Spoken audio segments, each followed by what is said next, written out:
Let's get it. This is Life's Essential Ingredients with Jeff and a Mike, where we hope to inform, inspire, and transform lives, one essential ingredient at a time. Welcome to the show.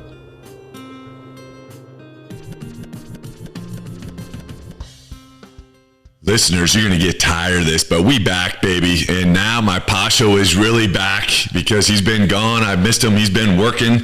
You know, somebody's got to do it. If you're new to the show, I unfortunately just went out on disability retirement from a 29-year nursing career. Got a few health challenges, but my Pasho is still bringing home the bacon. And it is so good to see you, my Pasho. You back, baby? I'm back. I missed you, Pasho. I missed being here. And man, that work gets in the way of everything I see. Yes, and I'm going to introduce him in a second, but just want to tell you thanks so much for coming on the show, Jerry. Excited to have you.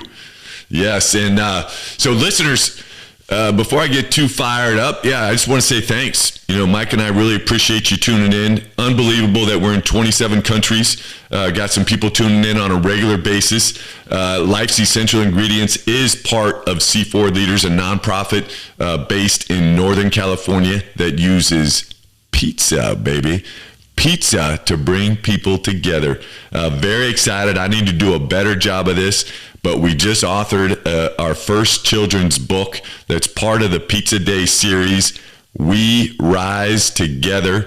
The ebook should be coming out like this week, and then as soon as I get to proof the physical copies of the book, that should be available hopefully in 2 weeks, but for sure, January 4th, anywhere you can buy a book, We Rise Together. It's written for a 3rd through 6th grade audience, and it is going to be good.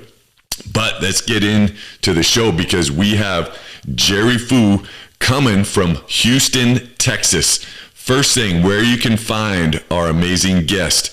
You can find Jerry at adaptingleaders.com. That's one of his professions that he has, and the main one of why he's on here today. A little bit about Jerry. He helps Asian American professionals who want to better themselves at leadership and then specifically conflict resolution. And this involves coaching, consulting, and Jerry's library of extensive leadership literature. Jerry will help his clients learn clear next steps, gain courage to perform them, and experience closure after following through. And I love that. And Jerry, don't let us not come back to that, because I don't think we do a good job of closure, just period, end, and forget conflict just in life. And so conflict resolution, I think that's huge. Jerry's clients enjoy healthier relationships, both personally and professionally. And Jerry also wears a few different hats, one being that as Dr. Jerry. Dr. Jerry has worked as a PharmD since 2005, and in that capacity, he streamlines and assists with workflow, confer with prescribers on therapeutic and formulary issues, develop and maintain integrity in relationships, and maintain compliance with local, state, and federal regulations. Jerry, I know exactly what all those things mean, and they didn't really sound like a big deal until you're in those shoes, whether you're working at a CVS or a hospital. Being a pharmacist has got to be one of the most challenging jobs that there is. But Jerry, I'm not done yet. I'm not done with you yet. Jerry received his BA in biology from Rice University and his PharmD from University of Tennessee in 2005, and his leadership coaching certification from Rice University's Dewar Institute in 2020. Now Jerry is ready. Jerry, welcome to the show. Hi, everybody. Thanks for having me. Yes. All right. We always start with our, one of the favorite parts of the show. Mike and I really enjoy hosting this podcast, but it's a thought of the day, Jerry, and yours comes from way back in 63 AD from Seneca. And here it goes. No one can live happily who has regard for himself alone and transforms everything into a question of his own utility. Why would I pick that for you? And it's a good one, but it's deep. And I'll read it again. I'll read it again. No one can live happily who has regard for himself alone and transforms everything into a question of his own utility. What do you think about that, Jerry? Yeah, I think it's a profound quote for sure. The first thought that comes to mind is, who am I trying to benefit? Am I going to simply benefit myself at the expense of others, or am I going to maybe benefit others so that then I can benefit myself, right? Like you can either go from a scarcity mentality and say, oh, there's not enough at the table, I better take what I can, or do you say, let me share with everybody and in the hopes that they share back, and now everybody's richer for that. So I think that's what comes to mind when I hear that quote. And I love it. And just richer for that, and then I think that's even for me in looking at that was seeing, conflict. I think conflict happens, and we're going to get into this. So one of the things we kind of get in our own way excited about, and again, listeners, if this is your first time listening, and when we're so focused on just ourselves, use this pizza that brings people together, and that's how we came up with this name, Life's Essential Ingredients, in the podcast. But through our processes, there are ingredients that I would say that we should be triple checking. And are those healthy for us? And obviously conflict can be good and it can be bad. But in this case, I want to ask Jerry to kind of get into some triple check ingredients and just throw out your insight. And you can pick any one. And one of them I would like to explore is expectations. Another one, entitlements. Another one, comparisons. And then the fourth one is blame. And pick any of them or all of them. But in your experience, how have those triple check ingredients, we're going to call them, played out and maybe led to, worsening conflict? Or you share what your thoughts are on it, Jerry. Sure. We can start with expectations, because I think that's the easiest place to have conflict, is just to mismanage or break them, right?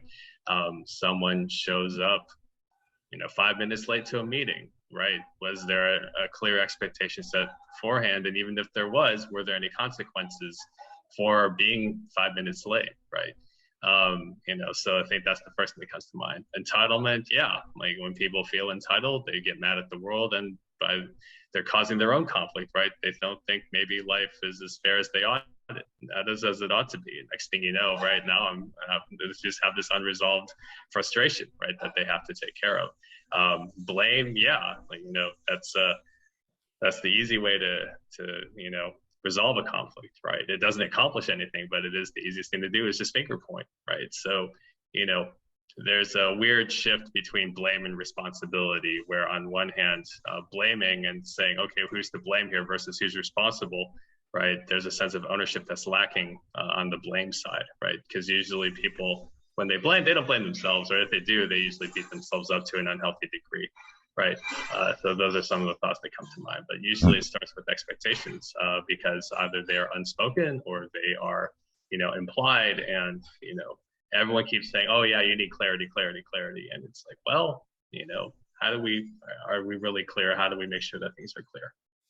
I love that. And I think a key word that you said under that expectation kind of view that you had was accountability. Mm-hmm. And I'm struggling with that, to be honest right now. I'm coaching a local high school team, and COVID has really thrown everything off, and it's not a historically powerhouse basketball school. And I don't know if it shouldn't matter one way or another, but usually once you've established the culture somewhere, you've set the standard, accountability, I think, can be built in with that. And where I'm at, we're slowly trying to figure out this accountability piece. And I would give myself a mixed grade right now, because I'm trying to build something, and there's not a big demand for kids wanting to go out and participate in the sport that I'm coaching. And so you kind of, we set the expectation or the standard, but it's just not all the way adhered to. And I'm struggling with, man, what's this balance right now of holding the kids accountable? And you have the conversations and you encourage them, but it's like the enforcement part of that. The numbers are so low that, and you need a certain amount of players, that it's hard to enforce it. And I know I'm keeping it kind of vague, but what insight would you have, with your experience of, working with somebody that's just struggling to enforce the accountability piece? Yeah, well, I mean, I've been guilty of it myself, right? Punctuality is a huge thing for me. It's a huge problem that I have at my day job, right? Which I call my leadership lab, because that's where I basically have to test to see if like what I'm preaching is actually practiced, right? And basically they just kind of dare you to enforce consequences if, the penalty is supposed to be there, right? One of my techs, I remember, she would come in late. She was supposed to get written up after 4 or 5 tardies. I didn't do it. And, it wasn't like she was going to come to me and say, oh, hey, you didn't write me up for my tardies, right? They go ahead and please write me up. Like, that doesn't happen, right?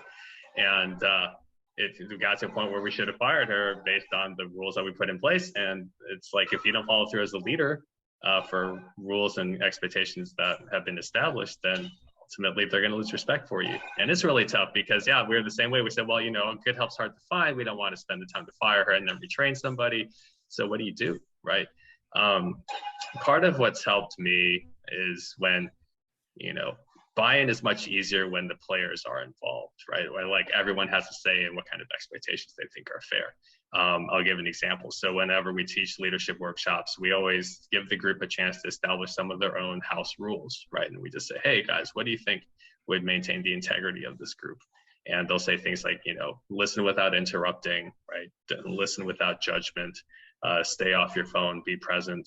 And so anytime they don't address certain things that we think are important, we like to kind of suggest them for them. And we say, hey, do you like starting on time? Everyone goes, yeah. Well, it's like, do you like ending on time? Well, yeah. It's like, okay, so what kind of principles or consequences do you want to put so that people actually honor this, right? And, one year someone suggested if they're late, they have to sing I'm a Little Teapot, in front of the entire group, things like that. And all that to say, right, one thing that's really helped with buy-in is when it's not hey, I'm the coach, I established these rules, these are good rules, so you should follow them. And people say, hey, fine, okay, I'll try, right? As opposed to, hey, guys, like this is your team as much as it is mine. I can't do my job well unless you do yours well. So how do you want to help make sure the group stays tightly knit and we look out for each other, right? And so now it's not just you having to be the policeman and the referee. Now everyone realizes, hey, like the whole team is counting on me. I'm not just disappointing my coach, I'm disappointing my team, right? And so, even if you have to maybe play man down, right? I get it. If you only have like 3 players, you have to forfeit games because you don't have enough people to man all the spots, but maybe that's the cost, right? You just have to say, well, guys, I'm sorry, we can't have basketball this year because we don't have enough support. And that's not a fun conversation, but I mean, you can't give what you don't have, right? Yeah, no, that's definitely some good tips. And speaking of some more good tips, I mean, you've been doing your conflict resolution work for a while, so you have some good experience. What are like some highlights, I guess, I don't know if I want to say that, but just give us some like real life examples of some conflict. So maybe the listener, man, I'm in that situation and here's some insight I can get from what I would call the guru to help me, deal with this conflict. Because conflict is difficult, and people don't like adversity. They don't want to be face to face and have to deal with stuff, which is what just adds fuel to the fire. And then there's a big blow up. So share some insight on some like case studies. We'll let you get into your PharmD hat. I know you guys are working case studies all the time. Let's go through a little case study if you can. Sure. One example that seems to be a fan favorite, you could say, and happy to unpack it in more detail here. So at one point I served as a church class director. I agreed to take on the position. And my second day officially with this title, I found out that a newer guy in the class has been sexually harassing women in the class. And they say, Jerry, you're the director, you have to handle it. And I'm like, crap, you didn't give me a manual. You know, run toward the gunfire, Jerry. Doesn't matter, you got to do it. And you realize quickly that sticking your head in the sand and hoping that the storm will blow over is not a solution or an option, because you can't, even if you're scared to deal with it, you can't afford to keep thinking, oh, somehow this guy's going to keep doing what he's doing until I tell him to stop, right? And so in my struggles, you know, somehow I get this guy on the phone because I had to go, I was on vacation. I had to call this guy on the phone, like long distance, to even address this guy. And we'll call him Nick. So I'm like, hey, Nick, you know, so something's come up, right? And I tell him, hey, so this is the information I need to, you know, that's been, you know, mentioned to me about you, you know, and of course he denies it. I don't know what they're talking about. No, that's not me, da, da, da. And I said, well, look, this is a pretty serious accusation, right? And, you know, I wasn't there. I have no way of validating this, right? So you have basically one of three options. Number one, it's a misunderstanding, right? Like you did something, you didn't realize it was inappropriate. You clear up the misunderstanding, you make sure it doesn't happen again, done, right? And because we want you to be a part of this class, right? And we need to make sure that this is cleared up. Second possibility is that they are right and you are lying, which means you need to stop this immediately and make sure it doesn't happen again, right? Just that's all we're asking you to do is just, hey, just cease and desist, right? Number three, you insist you're right and they insist they're right, which means now it's your word against theirs. And I ask you to leave because I've known them longer than I've known you, right? And so now, you know, you need to pick an option, right? Because it's in your best interest to address this before things get out of hand. And unfortunately for him, it turns out option two was the correct one. But to break this down, you know, and how to successfully navigate a situation like this, right? One framework I use is the one that's on my website. One is imagine what a successful conversation would sound like. And so in this case, a successful conversation is getting Nick to realize that, you know, he needs to do something about this, right? There is information about him that's fairly serious and he needs to clear his reputation sooner than later, right? The second is to get 10 seconds of courage, right? And say, okay, let me pick up the phone, right? I don't have to be Superman or Wonder Woman. I just need to pick up the phone and start dialing, right? Just for 10 seconds, can I be brave? Okay, yeah, let me get him on the phone and see what happens. Okay. Third, script my critical moves. Okay, Nate, we need, I keep saying this. Okay, Nick, we need to address, okay, here's the problem. Here's the challenge for you. Here are the options, you know, what do you want, right? And so I'm thinking through this before I get on the phone with him, because if I don't have a plan at all, right, I'm just going to fumble my words and be like, oh, sorry, Nick, yeah, sorry to bother you. I didn't have this lined up. It's like, no, let me take some time to get my thoughts out on paper. If I have paper, you know, get some thoughts, think about it, think about how to organize my thoughts. And now I have some kind of plan or strategy, right? To address everything I need to address. Step 4 is to rehearse these things. All right, let me practice in front of a mirror really quick, or let me get on my phone, record myself, let me role play with a friend really quick to see, you know, what kind of pushback I might have to prepare for. And then number 5 is just to do it, right? You've prepared, you've done the homework. You can't afford to back out, because if you do, you can't, this is what your hesitation is costing you time, it's costing you morale, it's costing you, all this stress and anxiety for things you'd rather be focused on. Instead, now you have to deal with this thing, and the longer you hesitate, the more the problem will basically fester, right? And so I'll run this also through a different framework that's come up in our conversations. It's called the 5 C's, right? The 5 C's of conflict resolution. Number 1, have compassion, right? I don't know Nick's story. I don't know the whole background. He's just trying to find a church home. Let's help him out, right? The second C is to have courage, right? Reach out. Hey, Nick, we need to talk about this, right? Hey, I care about you, and we need to make sure that we take care of this so that you can be a part of our class. Number 3, have curiosity. Hey, Nick, let me hear your side of things, right? Because I don't know who's right. I just need to figure out what's going on. So tell me a little more. Let me walk in your shoes a little bit and see exactly how things come across from your perspective. Number 4, collaborate, right? Hey, now instead of just looking at them head on, let's move to the same side of the table and work toward a solution together, right? Now we're, realize, hey, I'm just the guide here. I'm just telling you, hey, I'm not accusing you one way or the other. I'm just trying to help you make sure that you can be a part of our class. And then 5, find closure. Closure may not be the success that you're looking for, right? I was hoping that it was a misunderstanding and that it was just to say, oh, okay, yeah, we talked to Nick, we cleared it up, he's good to go in the class. But in this case, closure was, nope, he did what he was accused of him. Turns out that was correct.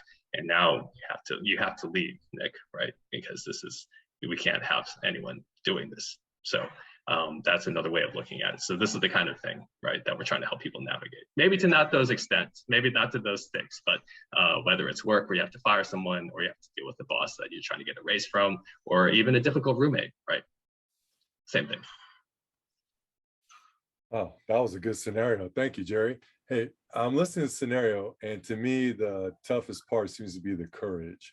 Mm-hmm. How do you help people get that courage to actually just have a discussion about what the conflict may be? Great question. I think, just in thinking out loud with you there, one example that comes to mind is to study an example of courage, right? Where I'll share a story of courage with my clients. So, because sometimes clients don't have that frame of reference where even if they try to imagine success, they've never experienced this, they don't even know what possibly it could sound like. For some people, it is a good thought exercise, but if nothing, if there's no yield there, then you have to give them an example of success. And so one is like the sit-ins during the civil rights movement, and you learn how people, would rehearse the situations that they would be going into when they sit in the restaurant, and like people who were willing to pretend to be like these racist oppressors would go up and grab their clothing or shove cigarette butts in their face or yell at them, intimidate them, right? And so you have to practice this, right? Part of gaining courage is, number one, seeing an example of courage and saying, okay, how can I learn from that, right? And also, just to practice it in your own life and rehearse that, because you got to train in the dojo before you get fight on the street, right? You got to get better at practice in basketball so you're ready for game time. Like, coach isn't running you through, reps just to like make you suffer. Like, he wants to get you in game shape, right? And so, I'd say, when you're lacking courage, if you have no frame of reference for courage because, it wasn't modeled for you in a useful way, whether by your parents or by other friends or mentors or otherwise, hey, just do some internet research, and there's plenty of examples where you learn courage and you say, okay, what if I study a couple examples, what are the common themes that come up? Okay, courage is, right, being able to stand up for yourself even when it is unpopular and stakes are high and you have a lot to lose, right? Okay, can I do that? Maybe.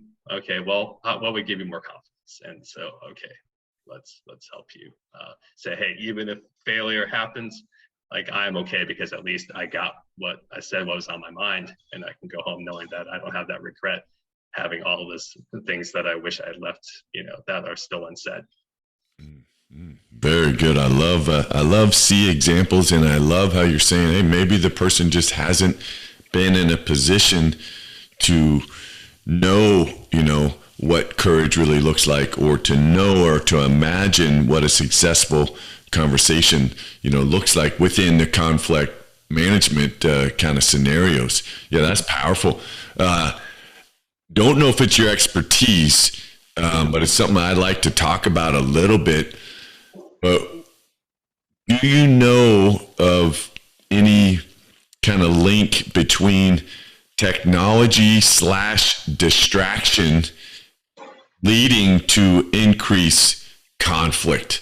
Just from our amygdala kind of being just working too darn hard and kind of always being ready to kind of protect us in that fight or flight mode when we don't need to be in that mode. And so now someone's going to come at me and I'm just not here. My mindset is off. I'm not present. And now here all of a sudden somebody's coming at me with something and I'm totally somewhere else. What are your thoughts on that?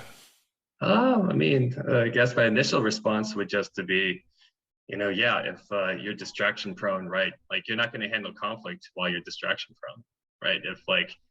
If someone sees that you're not fully engaged with them when they come to you with a problem, it's only going to make it worse. It's only escalate, right? If you come to me and say, Jerry, I'm really upset, you flaked on me twice now, and I'm just on my phone just being like, yeah. Hang on, guys. I'll be right there. Like that would be completely unprofessional and disrespectful, right? So there's a conflict, number one, of focus, right? I guess if we had to identify the first problem, there's a conflict in focus where, hey, these companies and this technology just they know how to grab your attention and keep your attention, and they make no apologies for that, from keeping you from focusing on the bigger things in life, right? And now you have this conflict with someone who is important enough that's bringing this conflict to you, whether it's your boss or a family member or a loved one or a teammate of some kind, right? And now you can't even focus on that conflict, even though you need to resolve both of them, right? Ideally, shut off the phone, get that out of play, remove your distractions, be in an environment where you can be fully present for each other. And then now, okay, let's implement the 5 C's and really listen to each other and talk to each other. So yeah, distractions are not a compliment, right? I've never known distractions to be helpful unless it's like a fire alarm or some kind of warning.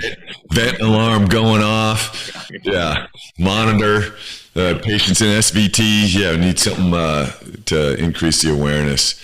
Let's get into, I was listening to you on another podcast, and another thing, Mike and I are working with high school students, and I don't think I ever in my whole career, and I'm 52 now, was ever provided instruction on how to say no.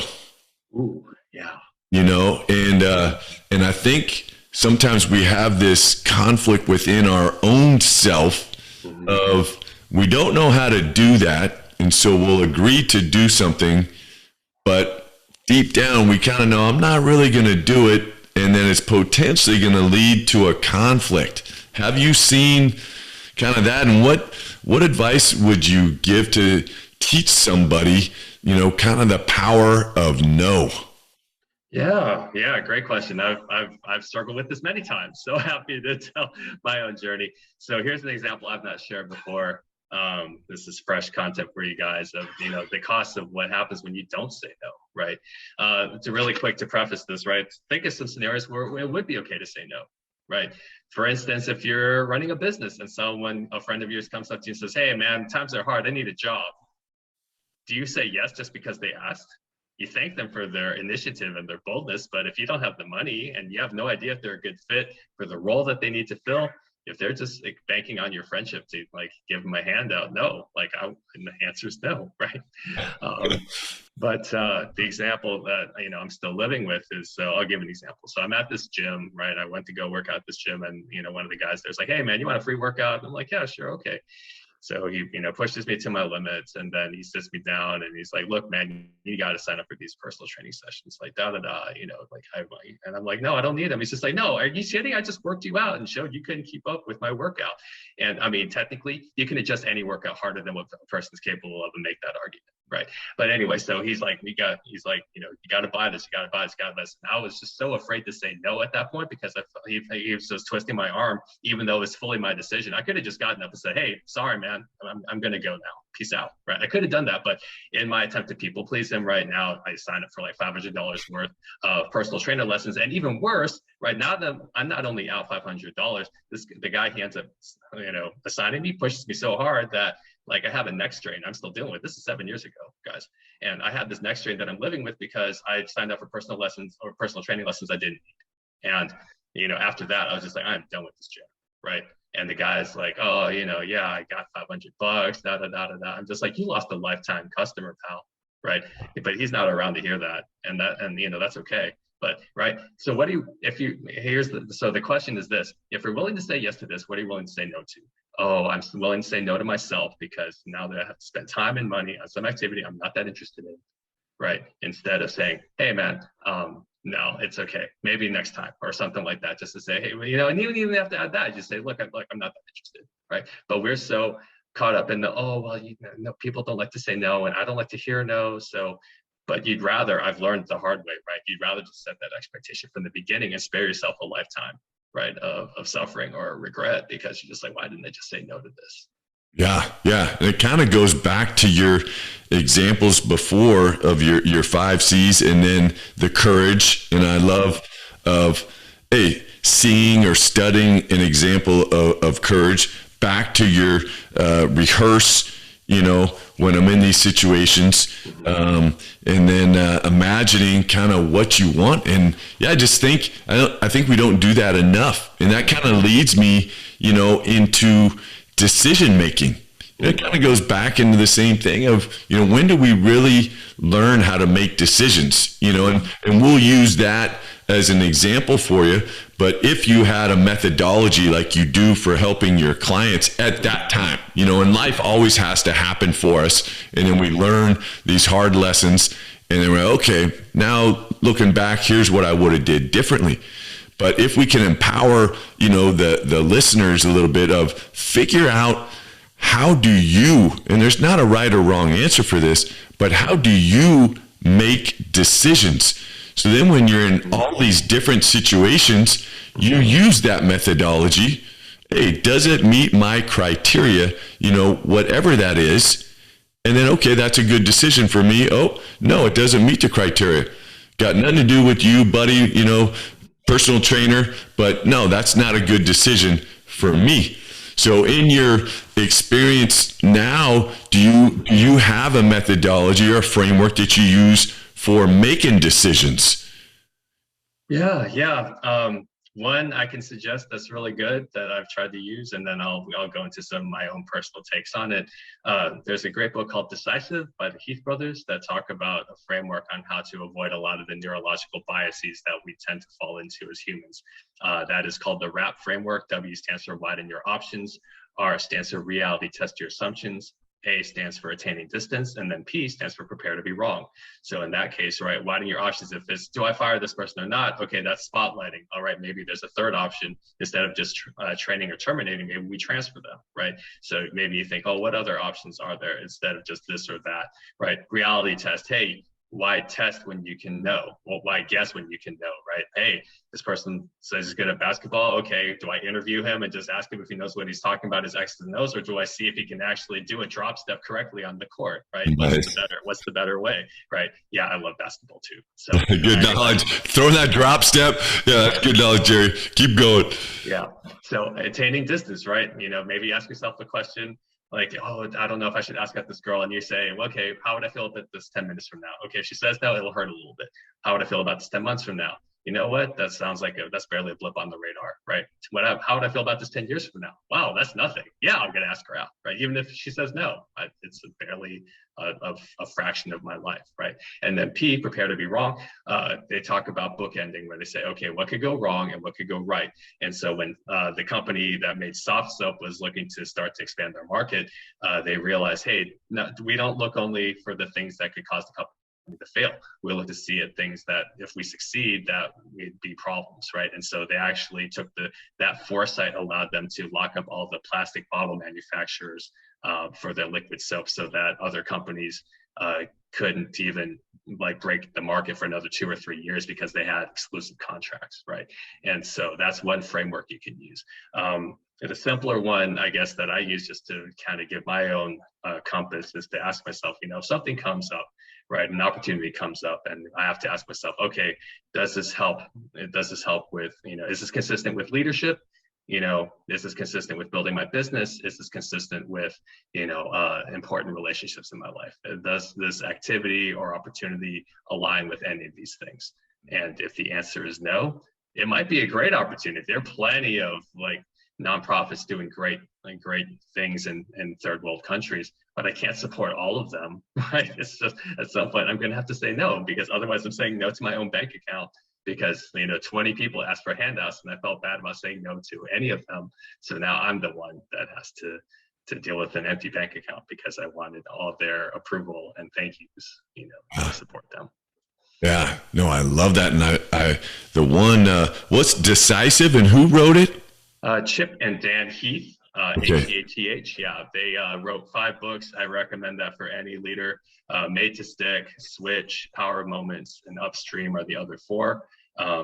Yeah, just inspiring literature for anybody trying to be a more effective leader.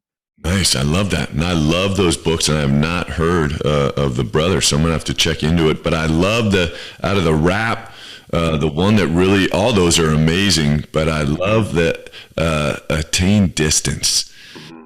You know, especially now, I'm not against technology. I think my kids think I'm against it. And obviously I'm on a computer, we're Zooming, and we're using all kind of technology. But I think it has really changed how we think and how we act. And I think our attention span is so short now, less than 7 seconds. And I'm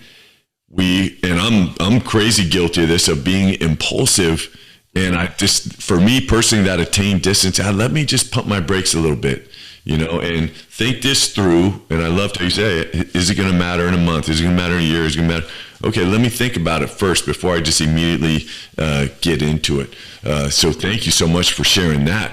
Now, we're talking about conflict, and it's been, you know, maybe, I don't know, it's been great, but it's like stress, you know.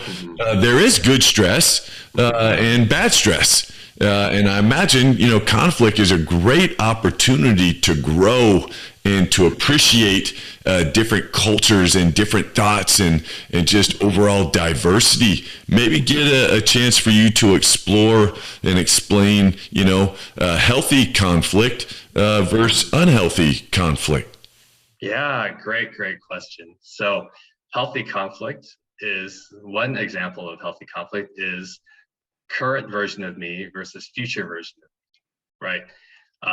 Another healthy conflict is current version of my business versus future version of my business, right? Because, you know, what I define as success and happiness now definitely wasn't what it was 10 years ago in my 30s or my 20s, right?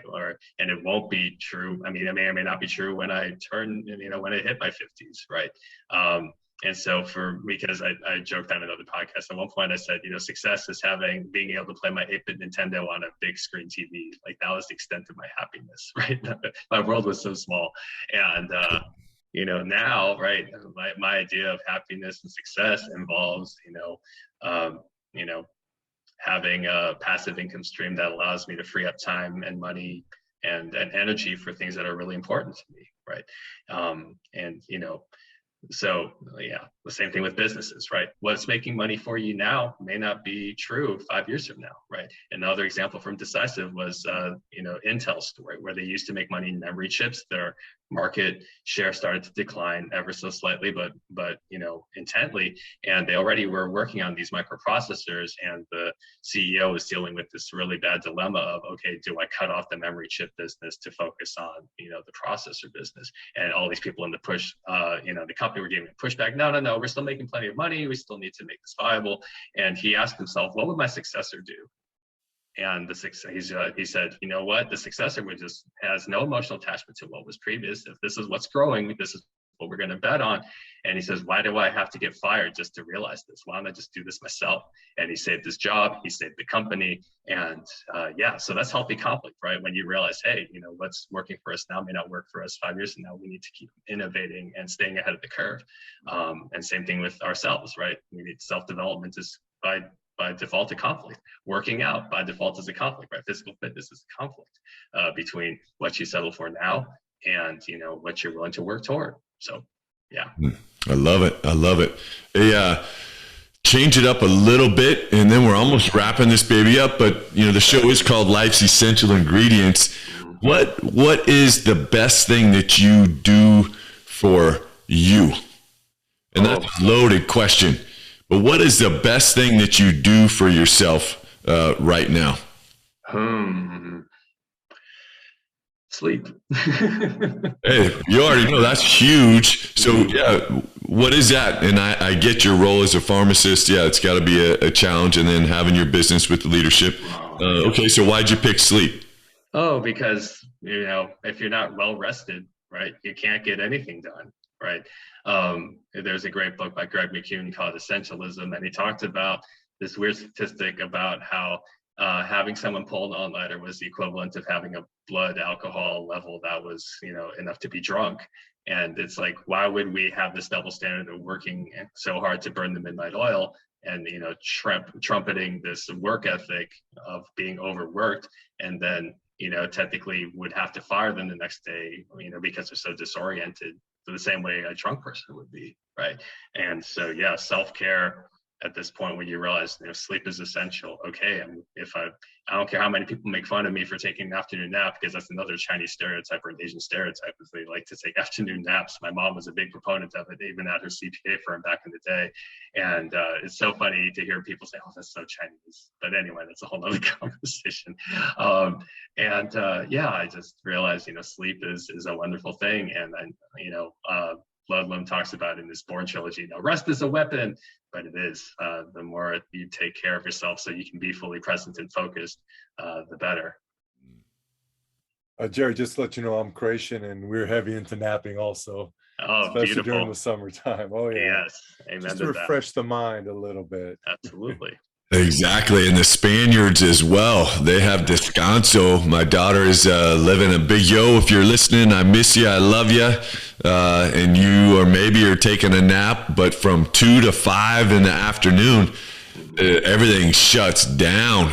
People are going, night, relaxing, and then get up. They go back to work till 8, and then they start eating, probably about 9, 10 o'clock at night. It's an interesting culture, but very cool. So I'm going to go back to this, and then I got one last question for Jerry, because you answered it, and I get the importance of it. But just like even conflict management and all this other stuff that we were talking about, what habits or what insight do you have for being a good sleeper? Because everybody knows, get some sleep, but it's not that easy. So what is your sleep hygiene? Yeah, I'll be happy to say I need to get better at it myself, and so this is me just being one beggar telling other beggars where to find bread, guys. We all make mistakes. We all got to get back on the horse when we fall off. So some of the techniques and small, systems I put in place, I set a shutdown thing on my phone, right, for 9:45. And so could I override these things? Yeah, but it's just enough of a deterrent to say, okay, nope, I'm just not willing to, I don't have enough energy to, put in the override. All right, so let me just start to get ready. Lay out your toothbrush, lay out your floss, just whatever you got to do to get that bedtime routine going, make it as easy as possible, right? James Clear talks about this in Atomic Habits, make things obvious, easy, satisfying, and rewarding, it's fun to watch when you realize, hey, let me design my system and environment in such a way that makes it easier to do the right thing. So if it means shutting down my phone, putting a fail-safe on it, making sure that, I don't have access to YouTube on my computer after a certain hour. I just need to make sure I know myself well enough to say, okay, this is where my weak points are. Let me go ahead and engineer out that flaw. So that's what helps me out lately. I love it. And setting up your systems, that's the thing. Just have not necessarily a right or wrong, but have a system, have a game plan that you're going to execute, and then keep evaluating it. And speaking of evaluating, Jerry, you've been an amazing guest. I don't want to sound morbid now, but we're going to fast forward, hopefully 50 years for you in your life. We always end the show this way, but John Alston has an amazing quote. The only thing you take with you when you're gone is what you leave behind. What is it that you want your clients, your family, your friends, you're on your deathbed, you've lived an amazing life. What is it that you want them to feel deep down that was essential to Jerry Fu? I want them to feel treasured. I want them to feel that, that they feel loved, that they feel cherished, that they feel inspired by the way I tried to invest in their lives. And I look back and what I want to leave behind. I hope people say things like, it wasn't just Jerry was a good leader. Jerry made me a better leader. Jerry made me a better salsa dancer. Jerry, gave me an appreciation for Asian culture because of all the restaurants he took me to, right? Like, Jerry enriched my life in a way that has changed my trajectory. Man, what a great way to end the show. Ladies and gentlemen, you can find Jerry Fu at adaptingleaders.com. It's been another episode of season 2 on Life's Essential Ingredients. Pashito, Man, you brought the heat tonight, baby. You lit the fuse. We had this thing cracking, and it was good having you back. You get us out of here, Pastelito. First of all, let me tell Jerry, thank you so much. I appreciate it. I can tell you're a tremendous leader. And anytime you want to come to San Pedro, California, Mary Star High School, and teach the boys how to do a proper drop step, come by. We love it. Yeah, we'd love to talk shop sooner or later, guys. Let's put that on the calendar. All right. Listeners, thanks again for tuning into another episode of Life's Essential Ingredients. We'll see you next week. Pastelito, boom. That just happened, baby. We out.